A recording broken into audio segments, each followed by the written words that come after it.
First, just so everybody is aware, this is a 70-inch ViewSonic touchscreen, and it's a 10-point access. So they said multiple little fingers can be on the screen at one time. I thought that was great. So I thought I would pull it back out so you guys could see.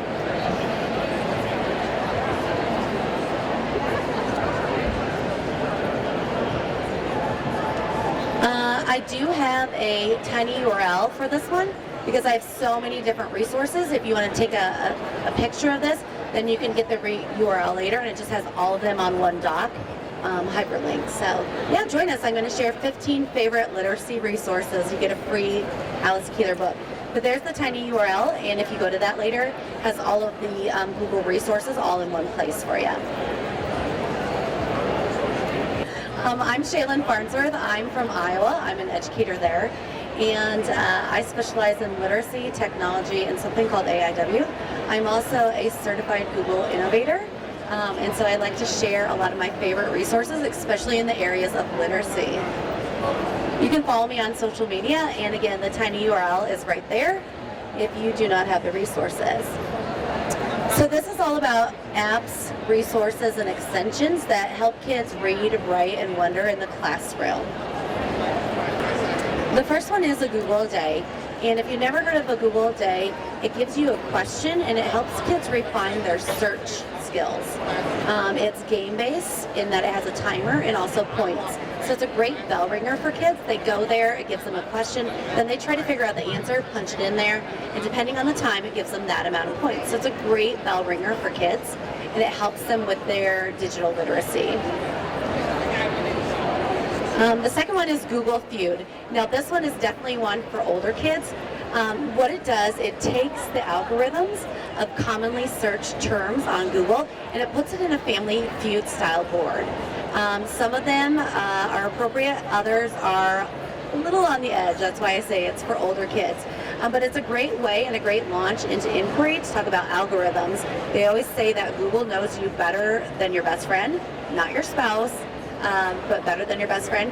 And it launches that whole description about algorithms and how technology uses those. So this 3 through 5, if you're just joining us, are my favorite literacy resources. The next one is Marty Pins. And Marty Pins is related to the Google Maps. It takes you and it drops you somewhere on the earth. And you have to use context clues like license plate, geography, and figure out where in the world you are. It's kind of like the Google a Day because it's timed and it also gives you points. So this is a great bell ringer, Smarty Pins. The Google Cultural Institute. How many people have ever been to the Google Cultural Institute? It recently had a facelift, so if you haven't been there lately, this summer it had a great facelift. Basically, it takes all of the museums in the world and puts it in a digital space. There's lots of great specialty areas. There's like a Shakespearean play one. So great primary source for kids not only to have exposure to great museums around the world, but it gives you 360 views on some of the artwork so they can go in and manipulate those 360 views. The next one is Google Trends, and Google Trends is fun. This is an animated GIF. What it does, it takes what's being searched for, and down at the bottom you can change the country. So they can look anywhere in the world and see what's being searched around the world.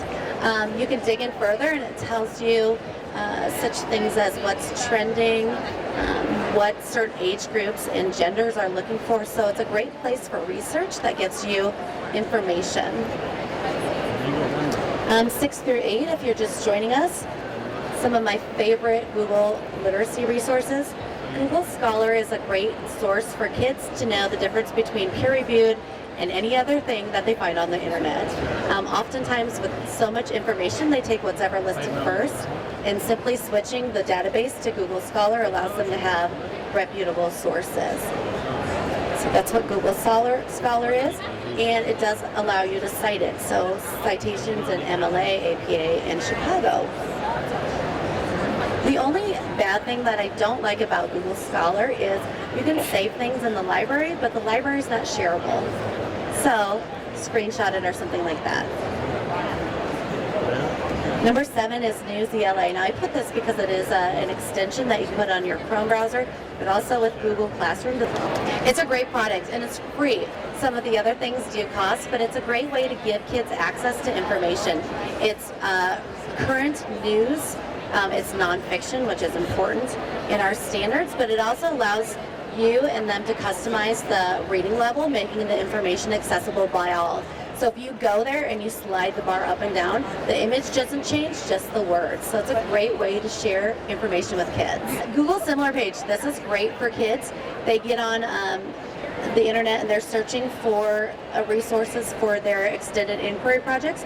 Google Similar Pages allows them to get on a web page that they really like, press it, and it gives you similar pages on the web like that source.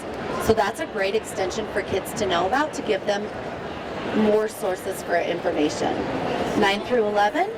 The next one is Google Story Builder. Now Google Story Builder is a way that you can create small movies that lets you do the typing, the click with the music, and it publishes it for you automatically. So it's a great way for kids to demonstrate what they know in a short video.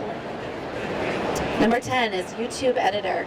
So if you're Google Apps for Education School, you already have a YouTube domain account. And within YouTube, there is a powerful editor that allows you to edit videos. The back end I like the best because you can add annotations. You can also blur faces. So for our youngest learners on the YouTube editor, you can blur out those faces before you post them online. Number 11 is Google Draw. Has anybody used Google Draw in the classroom? Love that. Google Draw is kind of like an unlimited space mind mapping tool. I use it a lot for illustrating slides, but it's also one of those hyper learning type of things. So I've seen a lot of drag and drops. I'm from Iowa, as I said, and the FFA teacher did label your beef. So he had a cow on there and the kids had to label steak is found here and that sort of thing. So Google Draw is one of my favorites. 12 through 15. Next one is Fluency Tutor. This is another one that you can put with Google Classroom, and it allows kids to record themselves reading a timed leveled text. So it's all about the fluency and a way for them to upload it to Google Classroom without having to leave it. So it gives them the text, they record it, and then you as a teacher can annotate it and provide them feedback right in Google Classroom. 13 is Grammarly. This is a favorite amongst so many people. And the nice thing about Grammarly is there's a free version that does so many things, even edits your email.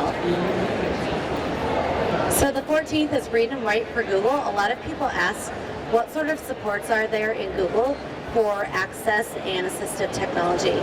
Google Read and Write is a perfect example because it gives the text to speech. It allows them to differentiate the colors, change the font size.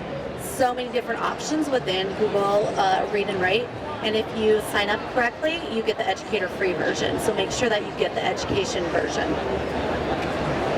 And the last one is, this is kind of a fun one. It's for the younger learners. It's Build Lego with Chrome. So this is like the beginning of computer sciences, and kids can create Lego creations and drop them anywhere on the earth.